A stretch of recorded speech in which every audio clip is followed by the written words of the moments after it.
Bun pencelur samla training ka Don Bosco Technical School kala penlong ya ka Don Bosco Expo Council ha Don Bosco Hall Light Mukra ha kabu ka Deputy Commissioner jong ka Iska Sales District ka kong Isawanda lalu ka di ka Kongsan bot pelipaj ba ya ka nik program habu keren ha ka nik sngei ka kong Isawanda ka penpawi ka jong snow kemen bun ya en rangkadlum bot ka Don Bosco Technical School Kabudi ka slam ajung hikai kubula slam tam ha ke jela syathain la mengi bero kawe nagaliang jong ka kong Isawanda kala ong buka por kala di ya we pa we buki de ben pentebit halai ka jong ka sap kebuki en kala ong ro bakani ka jong ajung hikai kala pen moj bon ki samla ki betebit ha ka kam ka jong ki la ka de ka kam mystery welding bun chnalaj bun shet cake Sujan bot kiwe.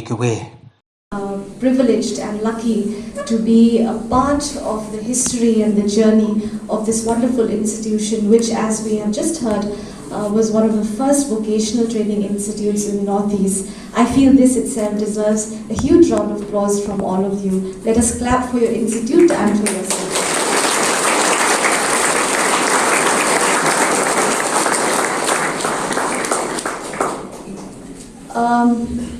I was just inquiring about the number of students who are being trained in this institute, and Father Director also told me that in the month of August you will be inducting new students. From time to time we always hear the word, we always hear, DPTS, students who have passed from DPTS go on to make a mark for themselves. It is one of the institutes which has made a name and which we all hear about and which we are all proud of.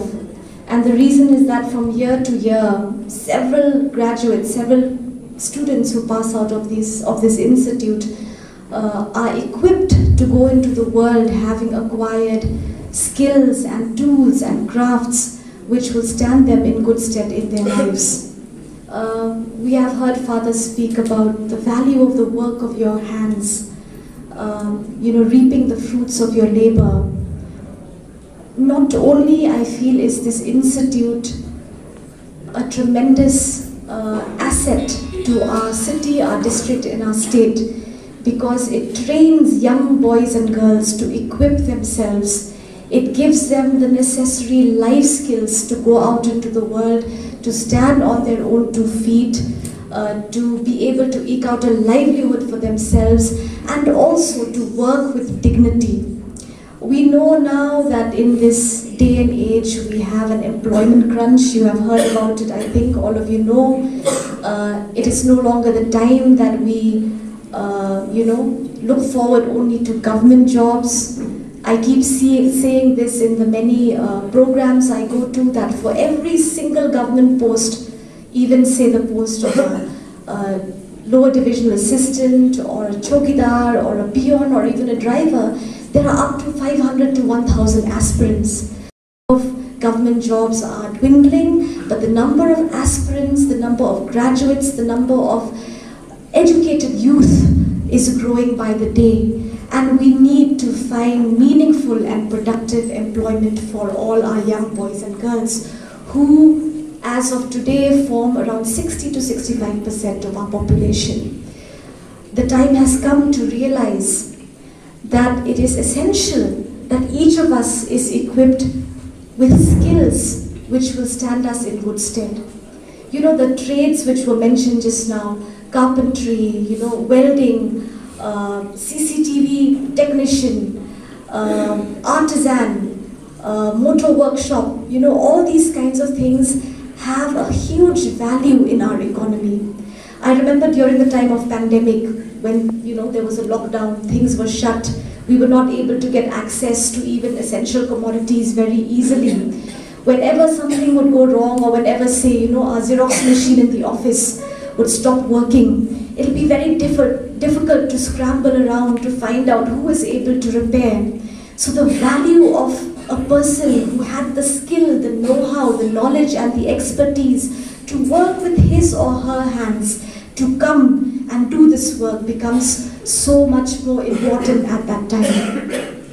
So what I mean to say is that, these are skills which in this growing economy, with the number of institutes which are proliferating, with the number of commercial establishments which are growing, will have a higher value in the days to come. There is always a pride and a dignity associated with any form of work, of any form of labor. And let me tell you, the things that you do with your hands, in fact, require so much more concentration, so much more skill, and so much more focus. I was reading the other day about how the attention span of our generation has gone down. Do you know what that means? It is because it is an age of instant information at the tip of our fingers. It is the age of instant gratification, right? We go on Facebook, we go on Instagram, all these different social media sites, we post a picture of ourselves, somebody presses like, and we are happy. That gives a shot to our system. We are excited that somebody has appreciated us, and we feel that the work is done. Age when we crave instant gratification, instant appreciation and applause, but we forget the value of long hours of hard work, trying to become the best at what you are doing. We say that the attention span of students have gone down so much. We can read barely half a page before we are distracted by an SMS or a phone call or a ping, from our friend on our favorite messaging platform. So here is when we realize the value of the many, many hours that a tradesman or a craftsman or a mechanic or an electrician put into their trade. It requires hours of labor, of intense concentration, and you realize that the end product is something like no other. When I was admiring recently some handicrafts which were brought to me from the War areas, beautiful specimens, beautiful pieces which were so finely crafted and polished that each and every turn of the pot showed, immense craftsmanship. And I realized it is something that you do not acquire overnight.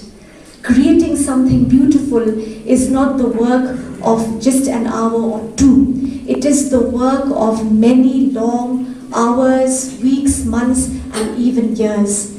And that is where its value lies in. The skill of the creator.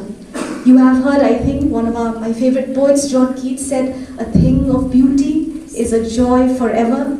Because when you look at a beautiful painting, when you look at a beautiful work of art, you realize that, there has been a certain craftsmanship which has gone into it.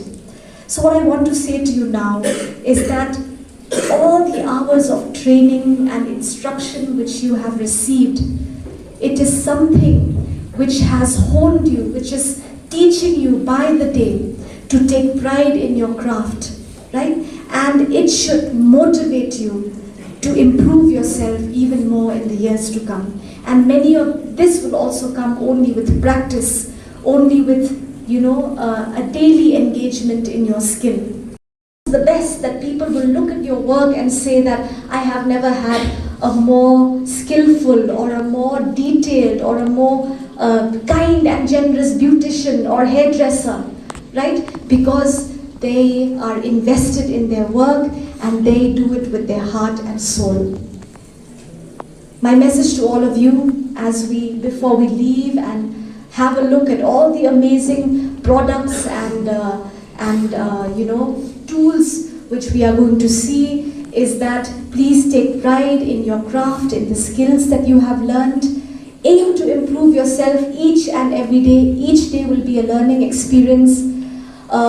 Try to make the most of the resources which are available in this day and age. Many of you will go out and you will want to start maybe your own motor workshop, you will want to open your own shop, your own retailship, and you will look about for loans and assistance. There are many government programs, schemes, subsidies. We have the PMEGP under the Directorate of Commerce and Industries, which provides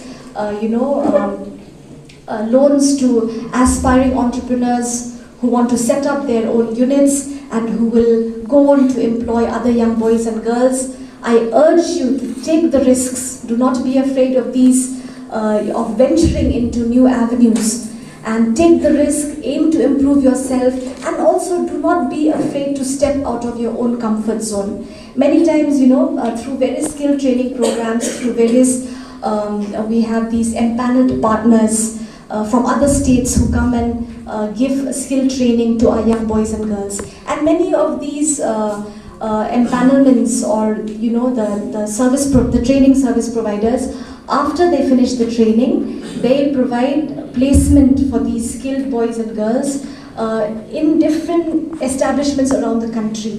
And what we have seen for the Northeast, or for Meghalaya in particular, is a very low retention rate, which is to say that students will go, very excited, they'll go to Chennai, Delhi, and after just 2-3 months, they'll say, I miss my mother, I miss home cooked food, I miss dosniang domasi, so I want to come back home, it is too hot, I miss my friends. So we don't have that, let me call it the grit or the stamina to stay on and work hard and try to improve yourself even more. So, and I don't know whether I will succeed at the end of the day, right?